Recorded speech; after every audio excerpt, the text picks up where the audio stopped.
Bonjour, troisième vidéo sur notre mini-série sur l'open source comme bouc émissaire, et on va essayer de se concentrer sur les causes profondes, regarder pourquoi on veut refermer le code pour profiter, et puis la notion de contrôle passif. Jingle!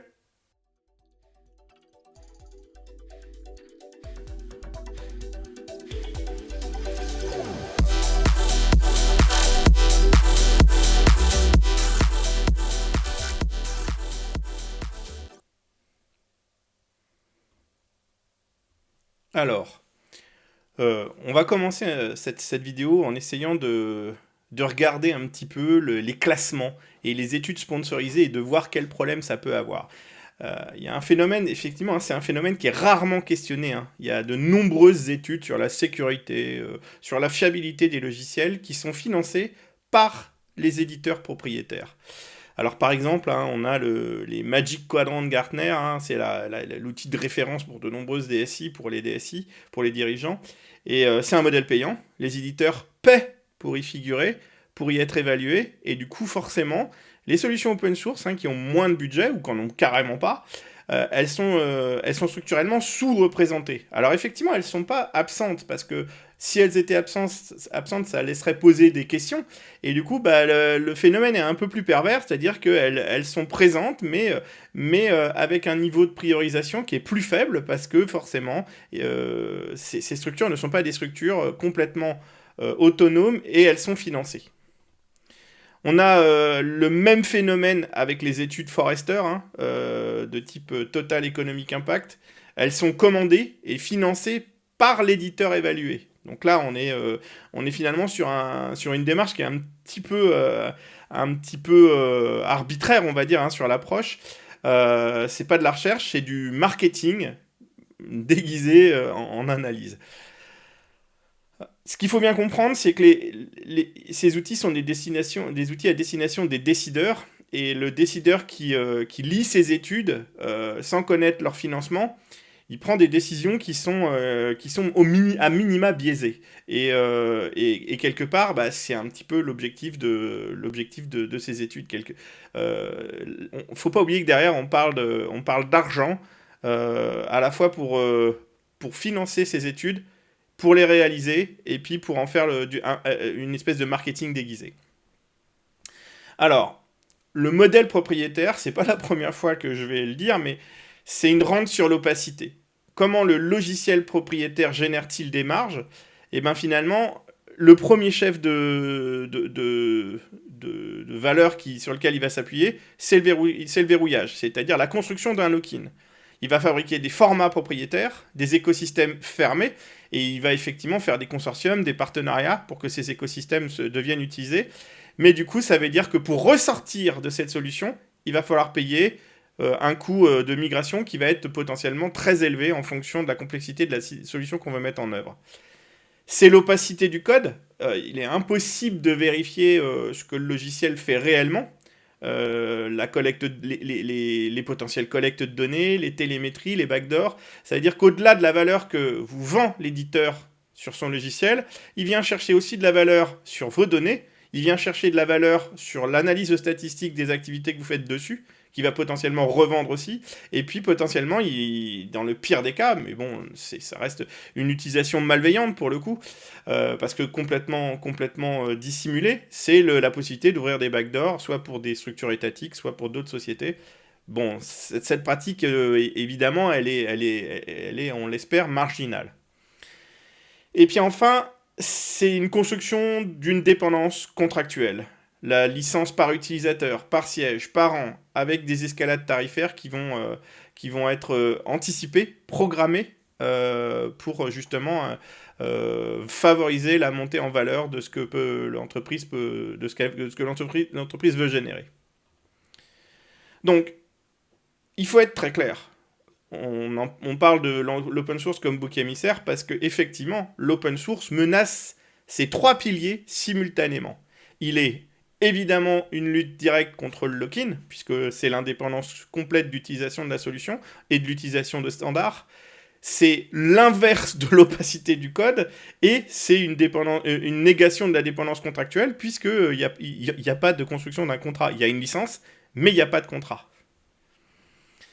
Alors, le contrôle des données, c'est aussi un enjeu invisible, ce que l'opacité du code permet réellement. Là, on va essayer de se concentrer sur vraiment ce qui est du domaine du contrôle des données par les logiciels, les éditeurs de logiciels propriétaires.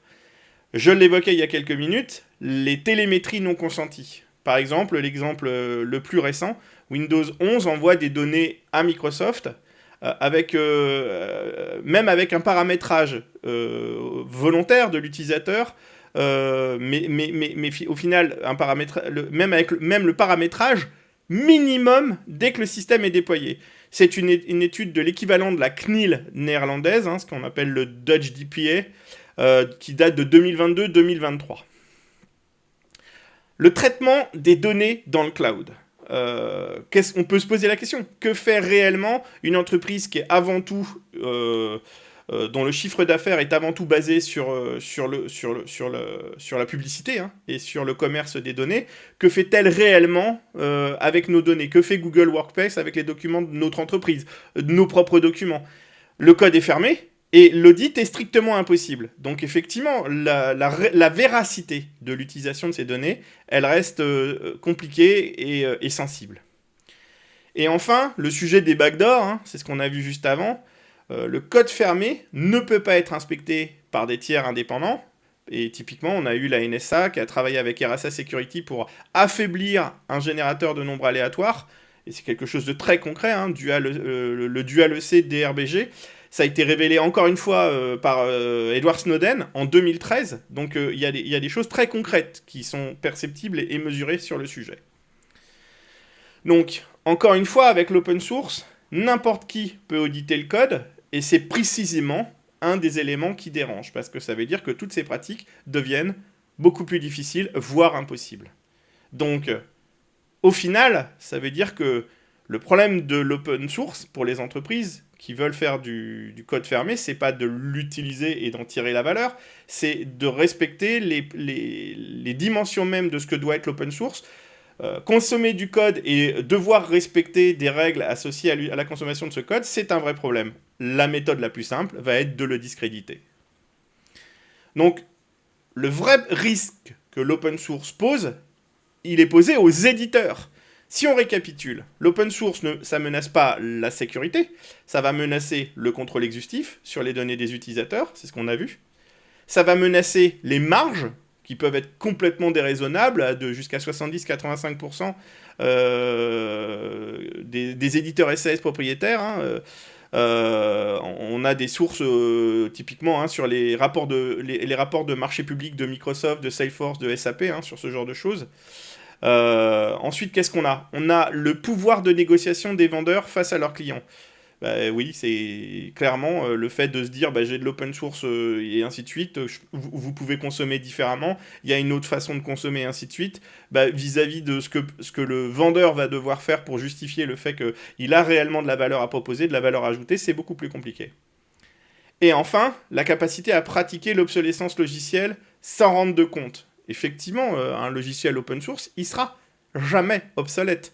Peut-être qu'il va devenir désuet, mais en tout cas, il ne sera pas obsolète. C'est-à-dire, vous allez pouvoir continuer à l'utiliser.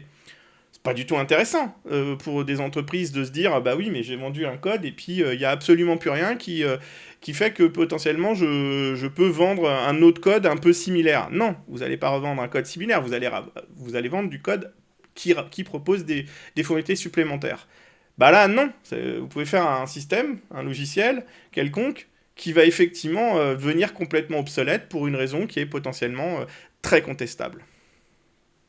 Donc, les critiques de l'open source, c'est pas un discours technique, c'est un discours économique déguisé en discours de sécurité, dans la majorité des cas, mais potentiellement aussi sur des faux sujets, des faux postulats techniques.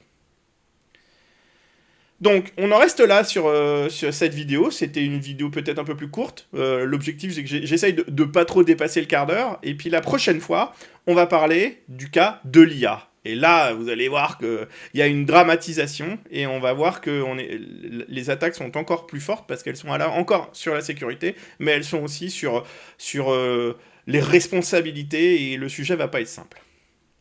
Au revoir.